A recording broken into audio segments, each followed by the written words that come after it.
I got a request to talk about Niagara Launcher, so in this video I'll be covering all the features and settings that you need to know if you want to get the best out of this launcher. Alright, so after installing the launcher on your device, you can view all your apps by swiping on the right side of your screen, but you can also swipe the left side of your screen to do the same, so you don't feel left out if you are left-handed. You can swipe right on an app to view some hidden widgets. Like with YouTube, you can easily open Shorts from here, instead of opening the app first, then tapping the Shorts button. On your home screen, you get a list of apps you selected the first time you installed the app. These are your favorite apps that you can quickly open from the home screen. You can also swipe right on the apps here to view their hidden widgets. But if you are trying to add more apps to the home screen, all you need to do is just long press an empty space, scroll down a bit and tap Edit Favorites. From here, choose the apps you want. You can also remove apps you no longer want to see on your home screen. And don't worry about this warning, you can choose more than 8 apps. 8 apps is ideal, that's what the app suggests, but you can choose more than 8. After selecting your favorite apps, tap Done and you'll see all the apps on your home screen ready to be quickly opened anytime you want. There's a whole lot you can do on your home screen with Niagara Launcher. Like you can add a media player widget for controlling your media. You can pause, you can skip to the next track or the previous one. And tapping on the widget opens the app that's currently playing the media. So to add the media player on your home screen, just long press an empty space and enable Show Media Widget. Niagara Launcher also gives you the option to add app widgets or custom widgets, but keep in mind that if you're using the free version of the launcher, you can only add one widget to your home screen. As a matter of fact, I almost didn't make this video because a lot of features are locked behind the paywall, but I decided to keep using it, and to be honest, the app grew on me. You can use the app for free and not really worry about the premium features, but if in the future you decide to pay, well, there's a one-time payment option, so you can pay once and use it forever, hopefully. Okay, so to add a widget, just long press an empty space, tap Add Custom Widget, then choose the app you want the widget from. For me, it's YouTube, so I'll select the second widget here. Check Always Allow and tap Create if you are doing this for the first time. And after that, you'll see the widget on your home screen. But you may have noticed that this widget is different from the one I selected earlier, so I can fix it by adjusting the size. So just long press on the widget and select Move and Resize. Use the top line to change the position of the widget. You can't bring your widgets below your apps. Bringing the widget down will push your other apps down as well. I actually like it this way because apps are easier to reach on the home screen. And you can use the bottom line to adjust the size of the widget. So just drag it down and you'll see the widget in full. And after adjusting, you can use the widgets like normal. If you go to Niagara Settings, tap Productivity and enable the first option you see. I'm sure you're aware that normally you can respond to messages from your notifications, but with that option enabled, you won't have to do that anymore because you can respond to messages directly from your home screen. You can also tap on this button to clear notifications from an app. It clears the notifications from your home screen as well as the notification panel at the top. This is one of the first features I found to be interesting and unique. I always use it to respond to messages directly from my home screen. And talking about notifications, with Niagara Launcher, there's a gesture. If you just swipe down, you can see your notifications. Swiping up opens this search feature, but I don't like it because sometimes when I swipe up, I want to see my apps at the bottom. So it opens the search feature instead. So to disable this swipe up to search feature, just swipe up, tap the 3 dots in the top right corner and disable the option. As you use this launcher, you will notice that most of the features can be toggled in different ways. I'm not going to talk about all of them, but as an example for this video, another way you can disable this swipe up to search is by going to Settings and tapping Productivity, scrolling to Smart Search, tapping it and disabling swipe up to search. And with this option disabled, you'll be able to swipe up on your home screen without triggering the search function. But if you ever want to maybe do a search, all you need to do is view all your apps and you'll see the search button, which you can tap and do your search. And talking about buttons, you can add this button to your home screen to quickly launch an app. First, go to Settings, then Productivity, then enable the Niagara button. When you go back to your home screen, you'll see this plus button. Long press it and tap the first option. Choose an app you want the button to open.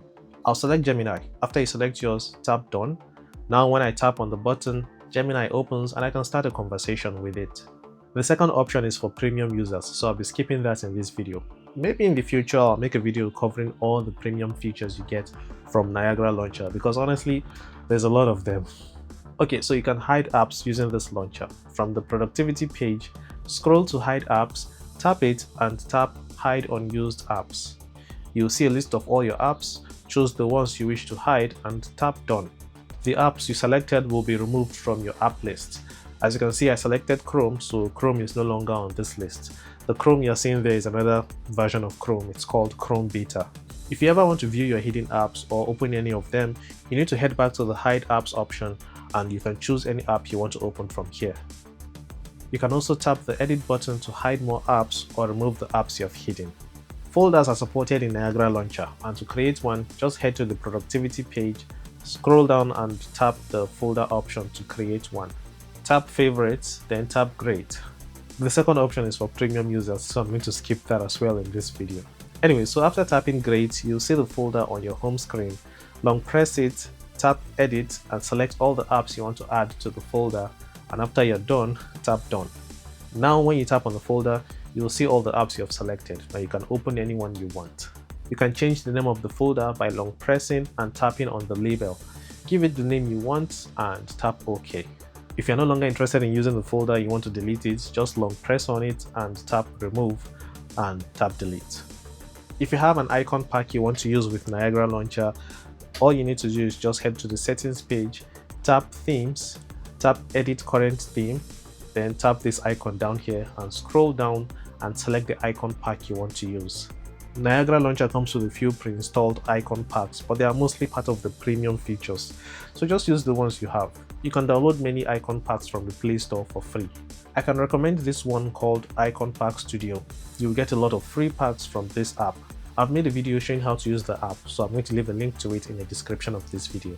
Alright, so now I'm going to speed run some features and settings you need to know if you are using this launcher. So if you tap on the date, you'll see your current and upcoming events from your calendar. You can tap on the more button to open your calendar app. If you enable the notification summary option from the productivity page, you'll get this widget that shows you a list of your notifications. These are notifications that may be too distracting to you or maybe not very important. And this feature is useful if you are trying to focus on work or maybe you are trying to stop yourself from using your phone so much. You can also include apps that you don't want to get notifications from, just in case the launcher doesn't automatically do that for you. You won't see notifications from the app you've added unless you check the summary option. I don't use this feature because I feel like all my apps are important and I want to get notifications from them. I only tried it so I can talk about it in this video. Okay, so the next option sorts your apps based on how you use them.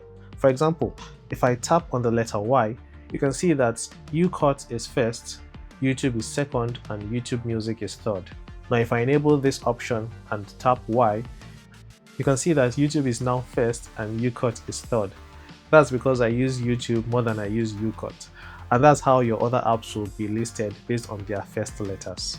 Alright, so back to the settings page. If you enable suggest often used apps, your frequently used apps will be added to your home screen. You can open any of them from here. For me, only 2 apps were added, but you can try, maybe you will get more than 2. Niagara Launcher also has a backup feature, and honestly I am happy to see this feature here because after making all these changes on one device, it's going to be hard to do the same thing on another device. But with the backup feature, all you need to do is just create the backup file, send it to the other device and restore it, and you have all your settings applied on the other device. I'll be making a video showing how to use the backup feature, so if I have, I'll link it in the description of this video.